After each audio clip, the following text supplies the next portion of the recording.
우리가 시편을 계속 살펴보고 있습니다.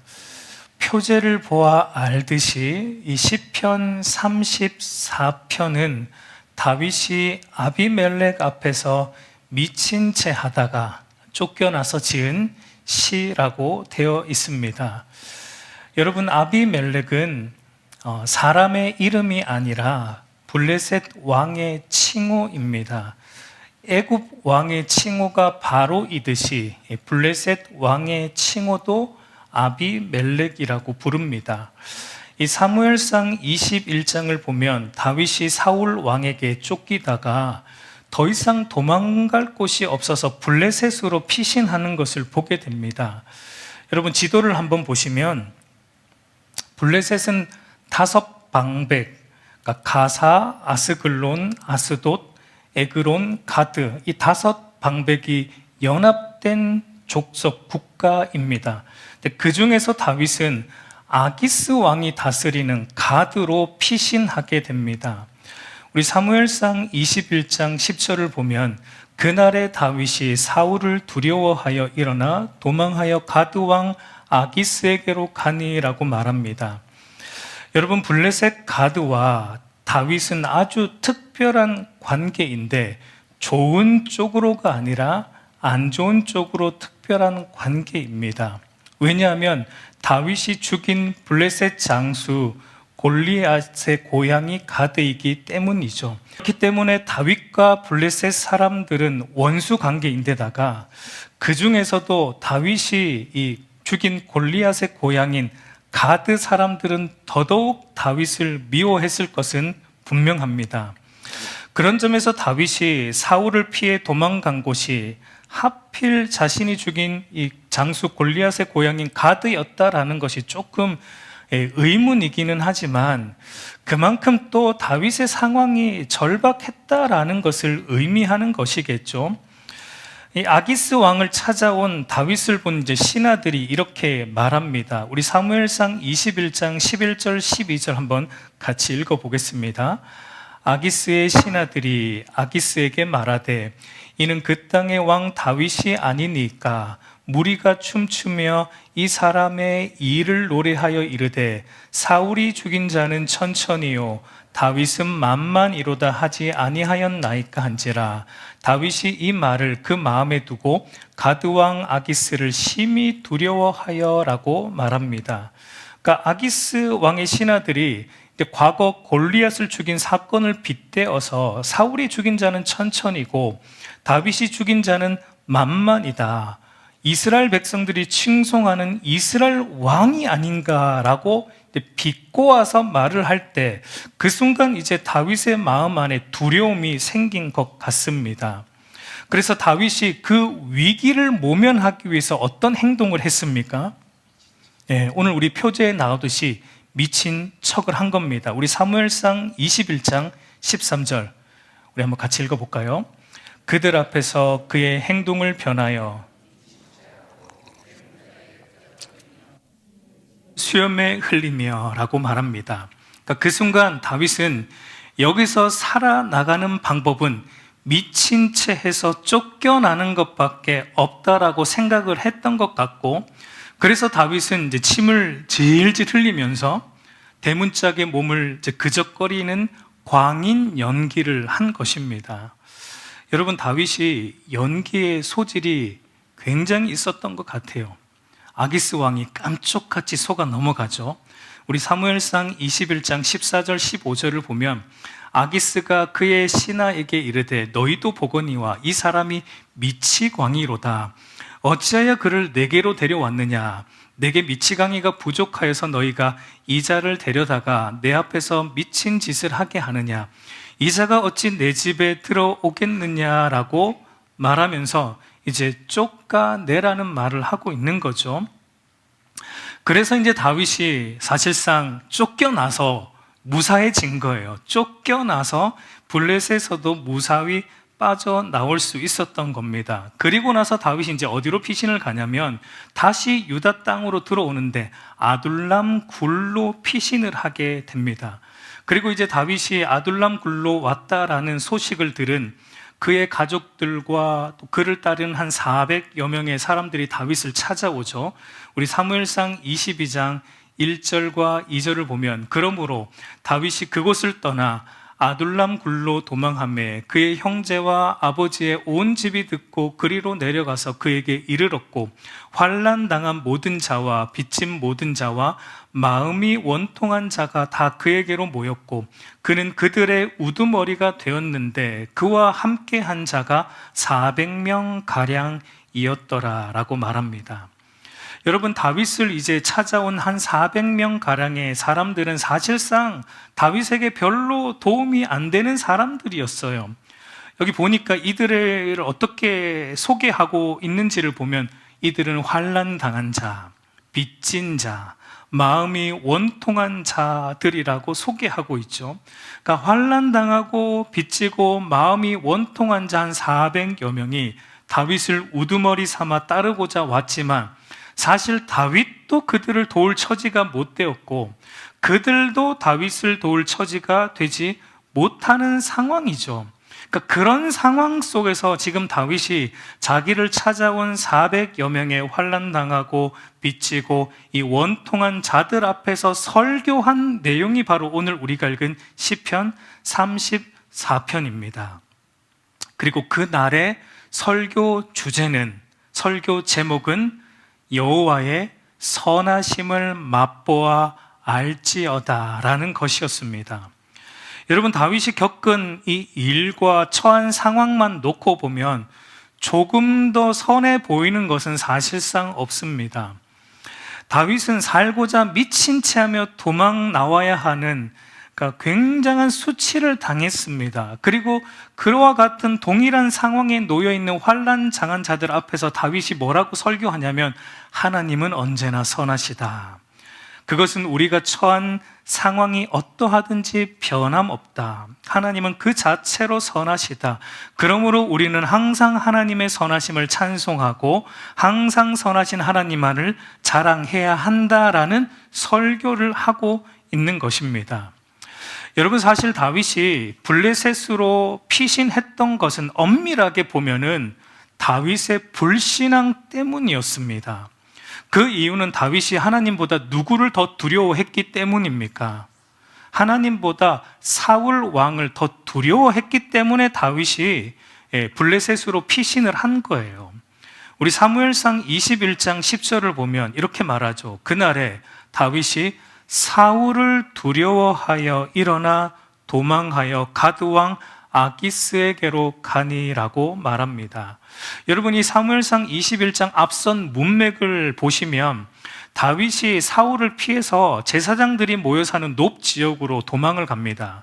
근데 그곳에서도 누구를 발견하냐면 사울이 심어놓은 첩자 도액이라는 사람이 그곳에 있다라는 것을 다윗이 발견한 순간 다윗의 마음 안에 두려움이 생긴 거예요.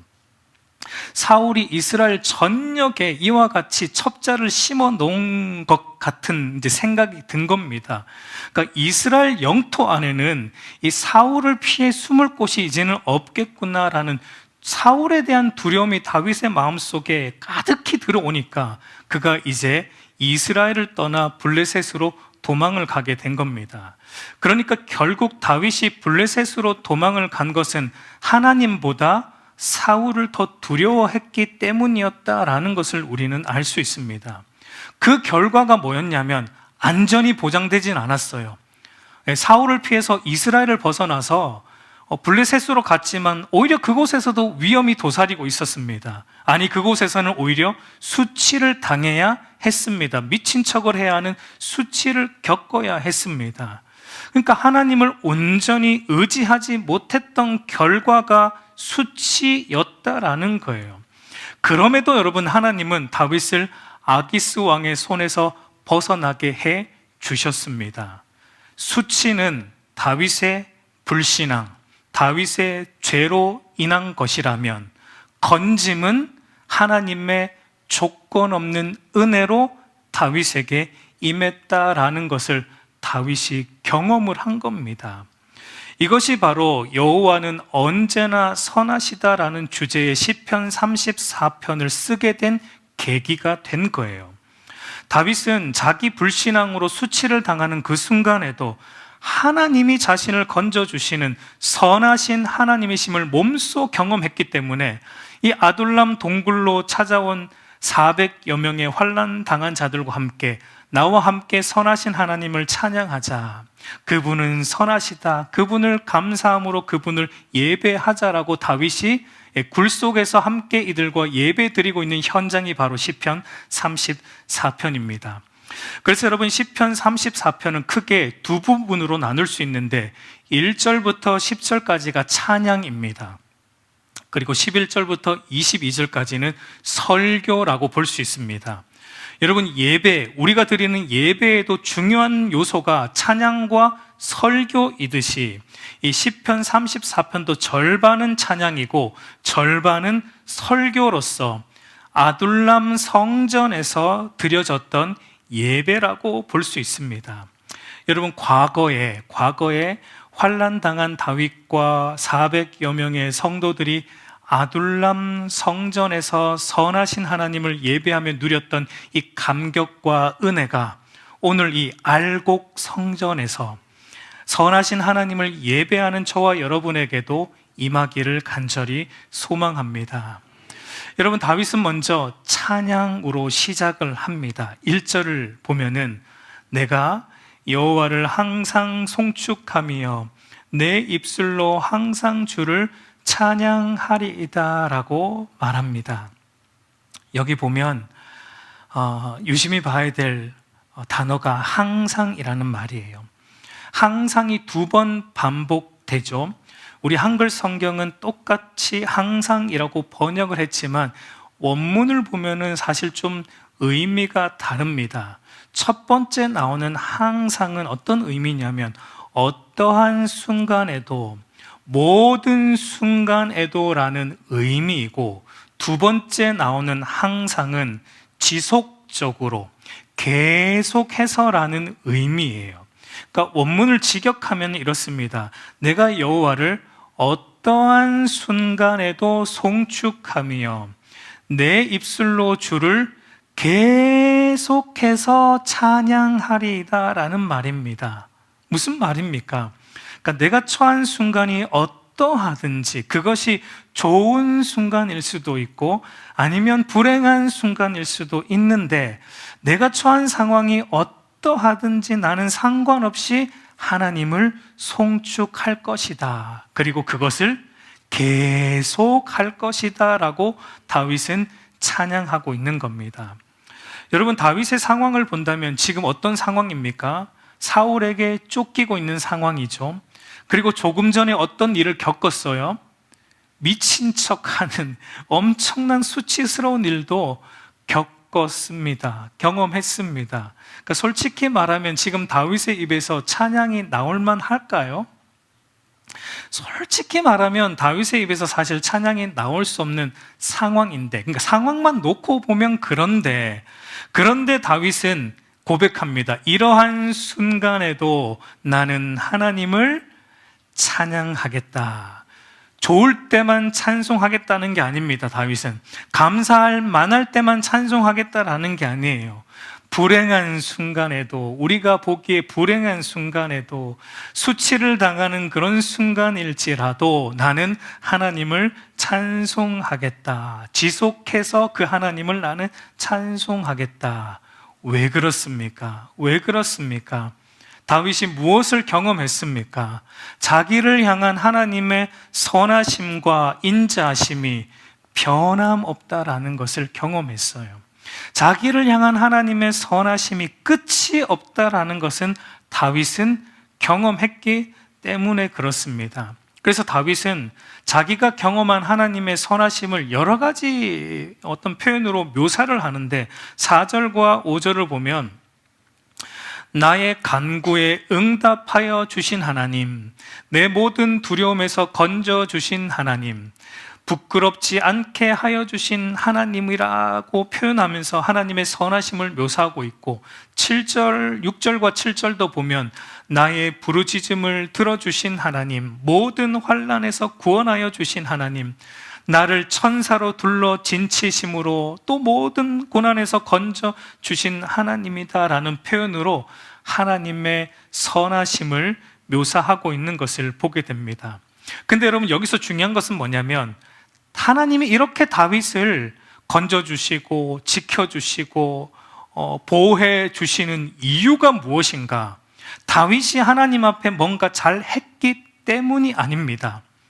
여러분, 다윗이 뭔가 하나님 앞에 잘했기 때문이 아니라는 거예요. 앞에서 말했듯이 다윗이 블레셋으로 도망간 것은 무엇 때문이었죠?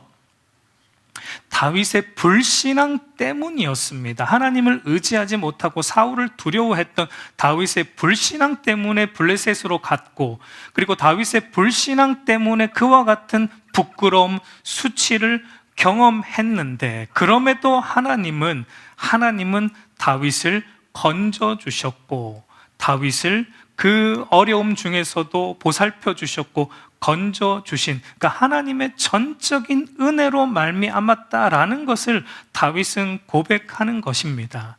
내가 하나님 앞에 뭔가를 잘해서가 아니고 보니까 하나님의 선하심이 끝이 없어서, 나를 향한 하나님의 인자하심이 변함이 없어서, 내가 잘하든지 못하든지 하나님은 내게 약속하셨기 때문에, 나를 통해 하나님의 언약을 이루시겠다고 하나님은 약속하셨기 때문에 그 하나님의 인자하심과 선하심이 무궁하고 끝이 없어서 지금 이 은혜가 내게 임하고 있다라고 다윗은 고백하고 경험하고 있는 거예요.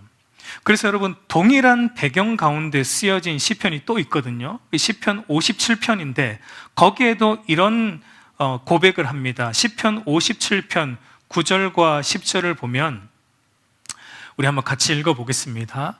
주여, 내가 만민 중에서 주께 감사하오며 문 나라 중에서 주를 찬송하리이다. 무릇 주의 인자는 커서 하늘에 미치고 주의 진리는 궁창에 이르나이다. 지금 다윗이 또 고백을 합니다. 내가 만민 중에 주께 감사하고 문 나라 중에서 주를 찬송하는데 그 이유가 뭐냐? 무릇 주의 인자가 크기 때문에, 그 주의 인자가 커서 하늘에 미칠 정도로 주의 인자하심이 너무나 크기 때문에 내가 주를 찬송하겠다라고 말하고 있는 겁니다. 여러분, 이것이 우리가 어떠한 순간에도 그리고 지속적으로 여호와 하나님을 송축하고 찬송해야 할 이유인 것입니다. 저와 여러분을 향한 하나님의 인자와 선하심이 여러분 언제나 변함이 없고 너무 크기 때문에 여러분, 우리가 어떠한 순간에도 하나님을 찬양할 수 있는 겁니다. 지속적으로 그 하나님을 송축할 수 있는 것입니다. 여러분, 우리가 걸어온 길을 한번 되돌아보세요. 되돌아보면 하나님의 은혜가 아니었던 순간은 단 한순간도 없음을 우리가 깨닫게 됩니다. 물론 그 당시에는 아팠어요. 그 당시에는 눈물도 흘렸습니다. 그 당시에는 하나님이 나를 안 돌보 계시는 것 같아서 원망했던 적도 분명 있었습니다. 근데 여러분, 뒤돌아보니까, 지나고 보니까, 그때 우리가 어리석어서 잘 못 깨닫거든요, 우리는. 근데 여러분, 나중에 지나고 나서 보니까 그 순간에도 하나님의 선하심과 인자심이 나를 붙들고 있었다라는 것을 나중에 깨닫게 되죠. 나중에 깨닫게 됩니다. 여러분, 그걸 깨닫는 순간 우리 입에서 뭐가 터져 나옵니까? 하나님을 찬양하는 찬송이 터져 나올 수밖에 없는 거예요. 그러니까 여러분, 당장 내가 처한 상황이 괴롭다고 너무 쉽게 여러분 하나님을 원망하지 않기를 바랍니다. 나중에 민망해요. 나중에 머쓱해집니다. 내가 그때 왜 그랬을까? 이렇게 반드시 그렇게 됩니다. 왜냐하면 돌아보면 그 모든 순간이 다 하나님의 선하심이었다라는 것을 분명히 깨닫게 될 것이 확실하기 때문입니다. 그러면 여러분, 우리가 그걸 깨달아 하나님을 찬양하게 되는데, 주를 찬양한다라는 것은 또 어떤 것일까요? 여러분, 찬양의 본질은, 우리가 하나님의 선하심을 깨닫는 순간 우리가 찬양을 하는데, 찬양의 본질은 뭐냐면 그 하나님을 높이고 그 하나님을 자랑하게 되는 겁니다. 우리 2절과 3절 같이 읽어보겠습니다. 내 영혼이 여호와를 자랑하리니 공고한 자들이 이를 듣고 기뻐하리로다. 나와 함께 여호와를 광대하시다 하며 함께 그의 이름을 높이세. 여러분, 이것이 찬양의 본질이죠. 그리고 이것은 찬양의 본질만이 아니라 예배의 본질이기도 하고 설교의 본질이기도 하고 우리 신자의 삶의 본질이기도 합니다. 여러분, 제가 이제 미국에 있을 때 섬기던 교회에서 첫 설교를 하던 날이었습니다. 그때 제가 목사 안수 받기 전이었으니까 이제 전도사였을 때, 이제 신학교 다닐 때 이제 그 교회에서 첫 설교를 이제 하게 되는 날이었는데, 아무래도 첫 설교다 보니까 굉장히 긴장을 했겠죠. 항상 지금도 긴장을 하는데요, 그때 첫 설교다 보니까 엄청 긴장을 했던 것 같습니다. 그때 이제 담임 목사님께서 제게 이제 이 한마디를 해 주셨습니다. 그 말이 뭐냐면 하나님만 자랑하고 내려오세요라는 말이었습니다. 저는 그 말을 지금도 가슴에 새기고 있습니다. 그리고 지금도 강단에 올라오기 전마다 그 말을 되새깁니다. 하나님만 자랑하고 내려오자. 하나님께서 우리의 구원을 위해 행하셨고 지금도 행하고 계시고 앞으로도 행하실 하나님의 위대한 일만 자랑하고 내려오자라고 늘 되새깁니다. 여러분, 이게 찬양의 본질이고 설교의 본질이고 우리 신자가 살아가는 삶의 본질이에요. 우리의 모든 것은 다 하나님을 자랑하고 높이는 것으로 귀결이 되어야 되는 것입니다. 여러분, 그렇게 우리가 하나님만을 자랑하고 하나님만을 높일 때 찬양을 해서 찬양으로도 그렇게 하고 예배로도 그렇게 하고 우리가 살아가는 모든 삶에서 그렇게 하나님을 찬양하고 하나님을 자랑하고 높일 때 어떤 일이 일어납니까? 2절 말미를 보면은 공고한 자들이 이를 듣고 기뻐하게 되는 일이 일어납니다. 여러분, 우리가 환난 중에서, 이와 같은 고난 중에서 하나님을 높이고 하나님을 자랑하며 찬양하고 예배하고 그런 삶을 살아갈 때 또 다른 고난 당한 자, 또 다른 환난 당한 자, 지금 다윗이 처해 있는 또 다른 환난 당한 400여 명이 지금 다윗과 함께 하나님을 높이고 있듯이 저와 여러분이 처해 있는 삶의 자리에서 우리가 하나님만을 자랑하고 높임으로 살아갈 때 또 우리와 같이 환난 당한 자들이 그것을 보고 어떻게 되냐면 그들도 우리와 함께 하나님을 자랑하고 높이게 되는 일들이 일어나게 된다라는 거예요. 여러분, 진실한 찬양, 진실한 예배, 진실한 삶은 전염성이 있습니다. 죄도 전염성이 있는데요, 진실한 찬양과 예배와 삶도 여러분 전염성이 있습니다. 여러분, 진실한 사람 옆에는 누가 모여들게 되어 있습니까? 진실한 사람이 모여듭니다.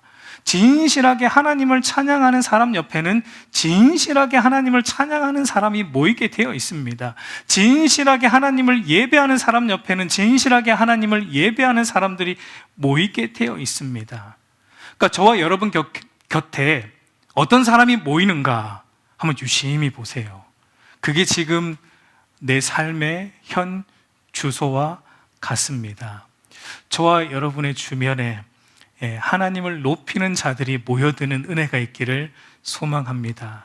그러려면 저와 여러분이 그렇게 살아야 되겠죠.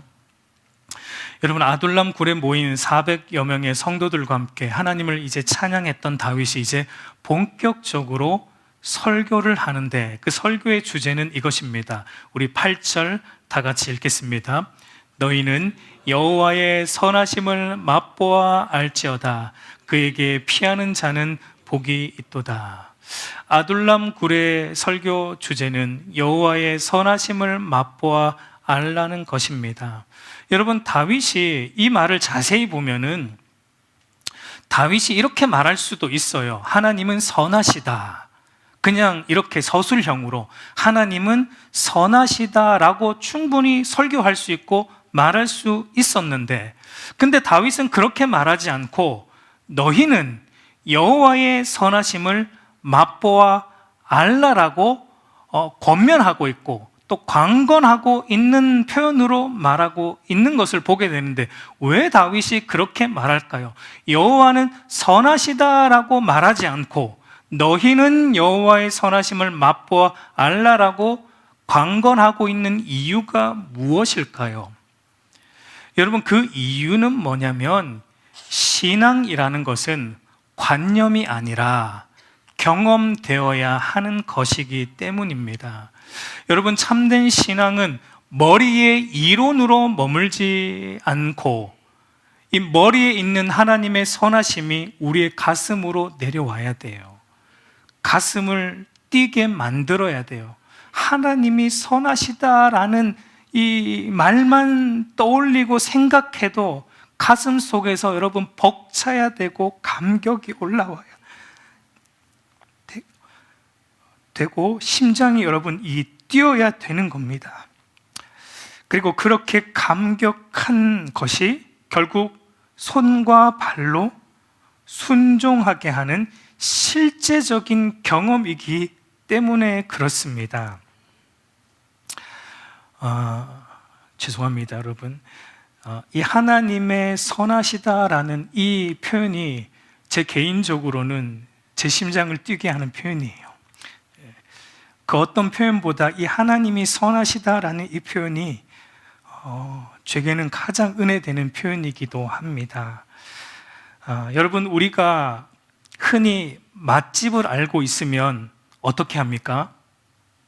맛집을 알고 있으면 어떻게 하죠? 그냥 머리로만 그 집이 맛있대라고 그냥 이론적으로 끝납니까? 그 집 맛있다더라 하고 끝납니까? 아니잖아요. 예, 그 집이 맛집이다 그러면 우리가 어떻게 해야지 직성이 풀리죠? 찾아가야죠. 가서 맛을 봐야죠. 예, 맛을 보고 난 다음에 와, 진짜 이 집이 맛집 맞구나, 진짜 맛있구나라는 걸 경험해 봐야 되는 것이죠. 그리고 나서 어떻게 합니까? 나만 맛보는 걸로 끝납니까?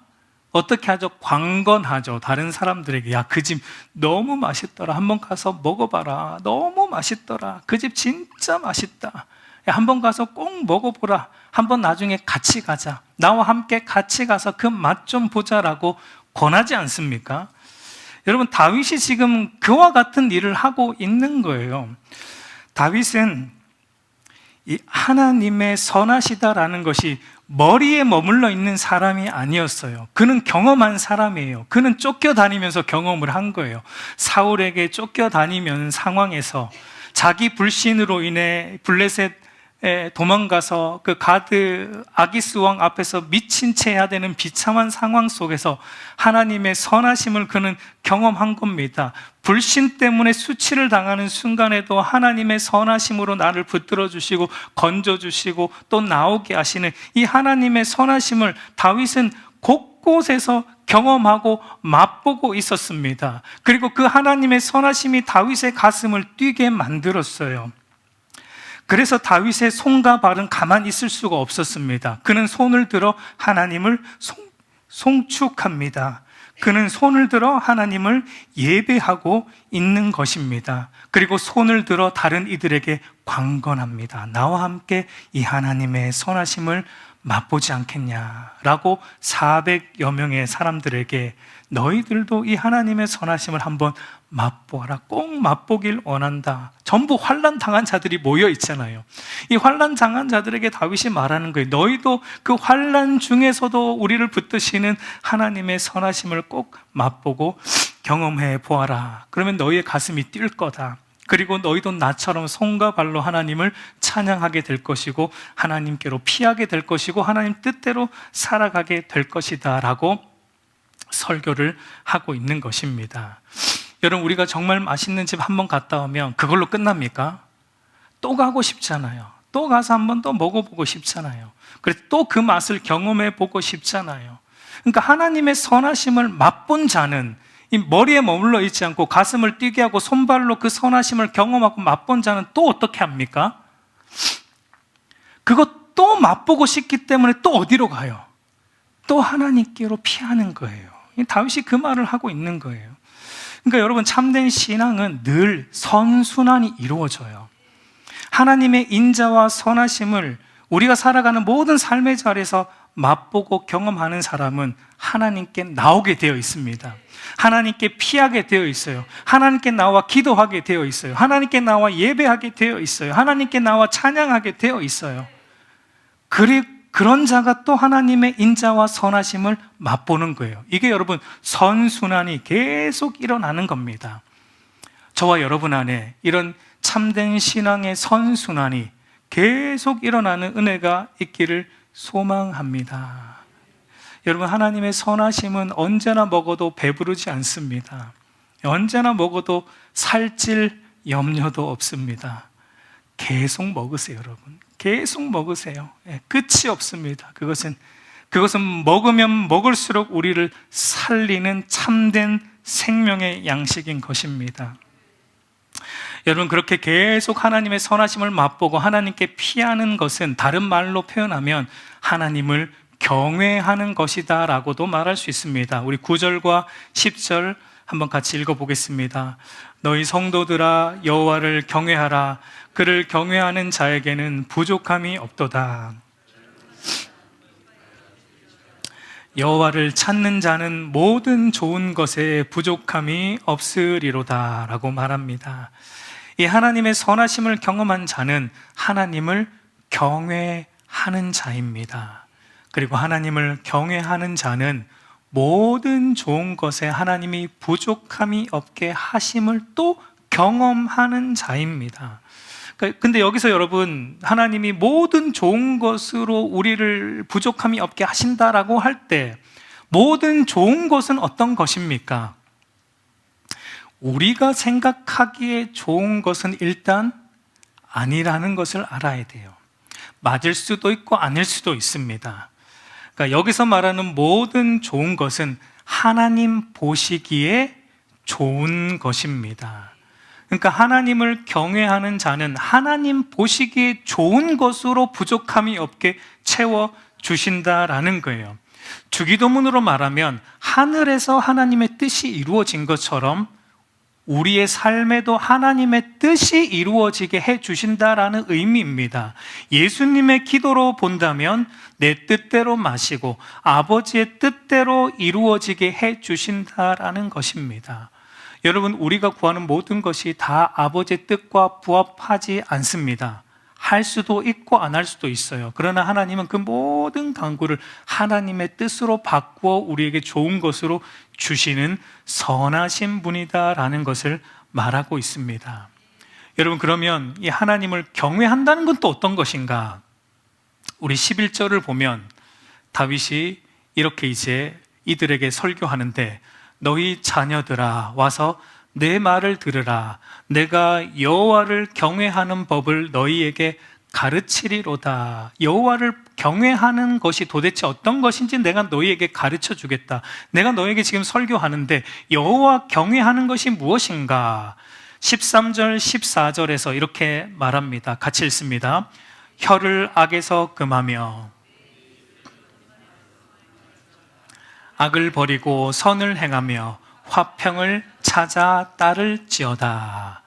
여호와를 경외한다라는 것은 입에서 악한 말과 거짓된 말을 하지 않을 뿐만 아니라 우리의 행위로도 악을 버리고 선을 행하는 것, 화평을 쫓는 것이 바로 여호와를 경외하는 자의 모습이다라고 말합니다. 다르게 말하면 하나님이 싫어하는 악과 거짓을 나도 싫어함으로 하지 않는 것이고, 그리고 하나님이 기뻐하는 선과 의를 나도 기뻐함으로 적극적으로 행하는 것이 바로 하나님을 경외하는 것이다라고 말하고 있습니다. 그리고 다윗은 12절에서 생명을 사모하고 연수를 사랑하여 복받기를 원하는 사람이 누구뇨? 라고 말하는데, 이것은 그러니까 행복하게 살고 싶은 사람이 누구냐?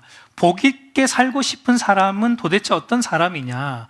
그러니까 생명의 복을 받고 이 땅에서 바르게 행복하게 또 살아가고 싶은 사람이라면 마땅히 이렇게 하나님을 경외함으로 살아가야 한다라는 것을 말합니다. 바꿔 말하면, 뒤집어 말하면 여러분, 잘 사는 비결은 하나님을 경외하는 것이다 라고 다윗은 말하는 거예요.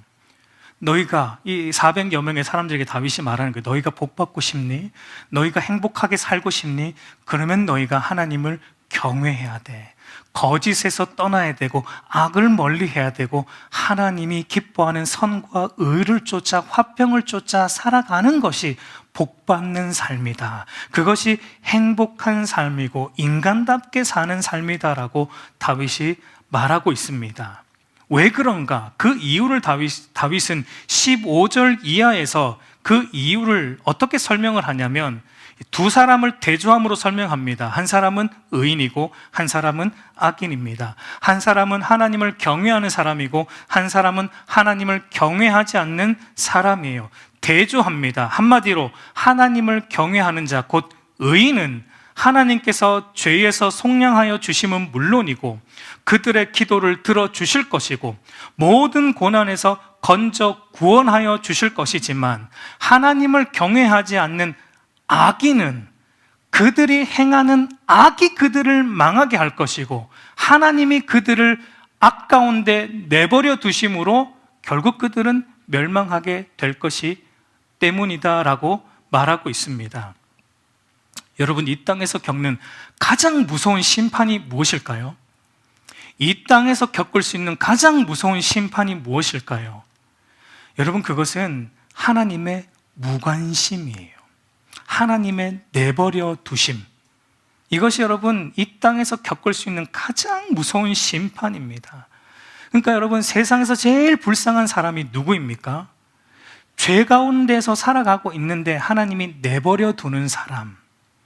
그 사람이 제일 불쌍한 사람입니다. 왜냐하면 하나님의 내버려 두심의 결과는 영원한 멸망이기 때문입니다.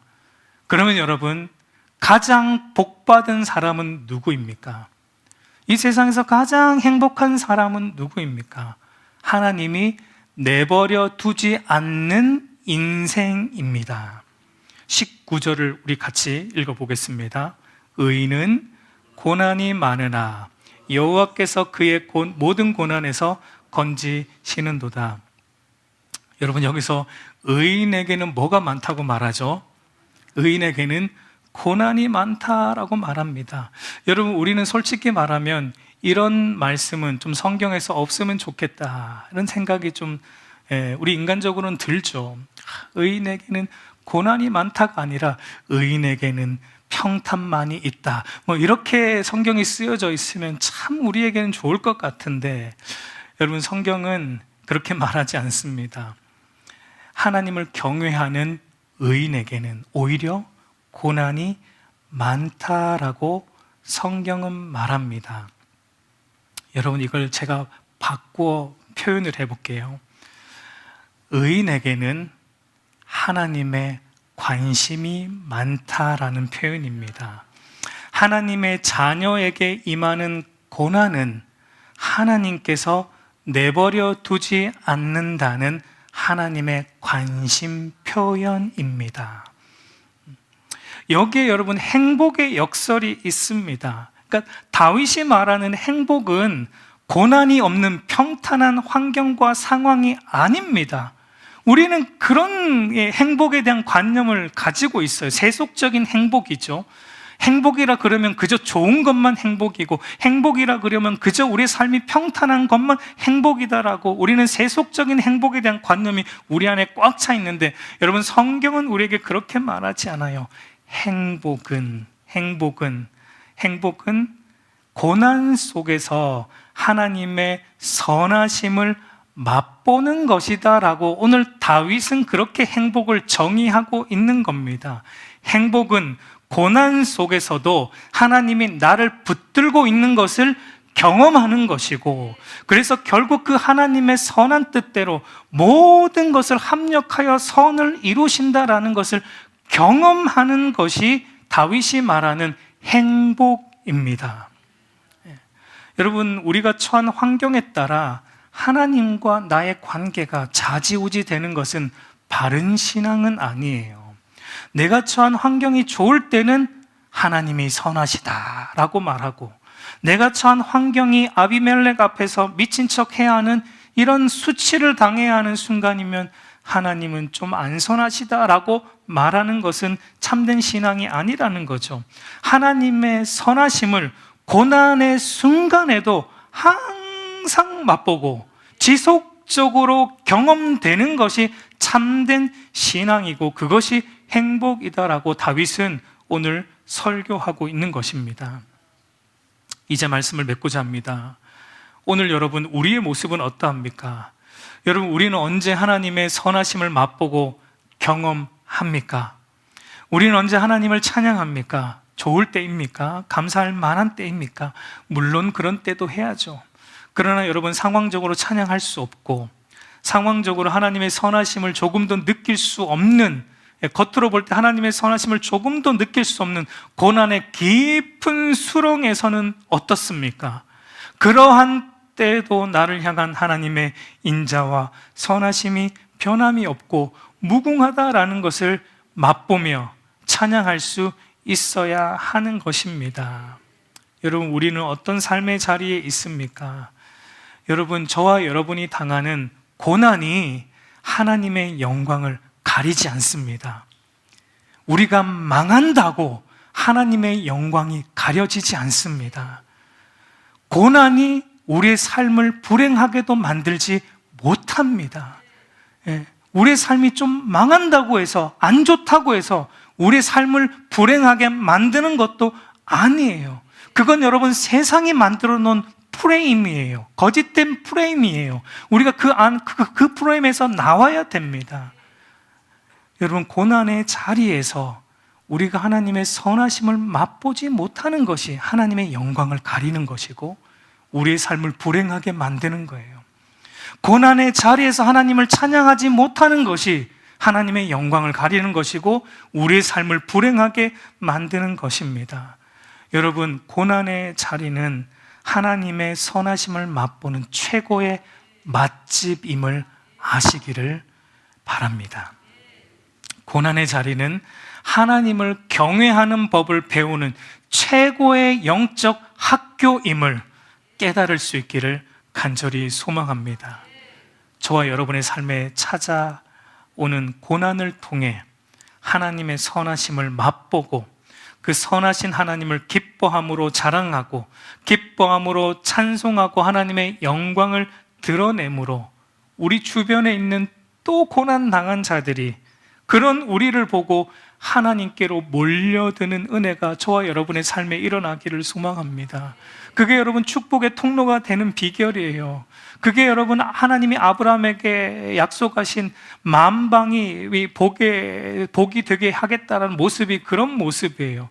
우리가 어려움 상한 속에서 고난 중에서 하나님은 여전히 살아계시다, 하나님은 여전히 선하시다, 나는 그분으로 만족한다, 그분의 선하심이 끝이 없다라는 하나님을 자랑하고 높일 때 또 다른 고난 당한 자가 돌아오는 겁니다. 우리가 잘 될 때 하나님을 찬양하고, 물론 그럴 수 있어요. 근데 그거 보고 돌아오진 않아요. 그거 보고 돌아오는 자들이 있지만 고난 당하는 것 보고는 도망갑니다. 근데 고난 당할 때 하나님을 높이는 사람을 보고 돌아오는 장한 자는 고난 속에서 돌아왔기 때문에 도망가지 않아요. 저와 여러분에게 그 은혜가 있기를 소망합니다. 그 믿음이 우리에게 있기를 우리 주님의 이름으로 축복합니다.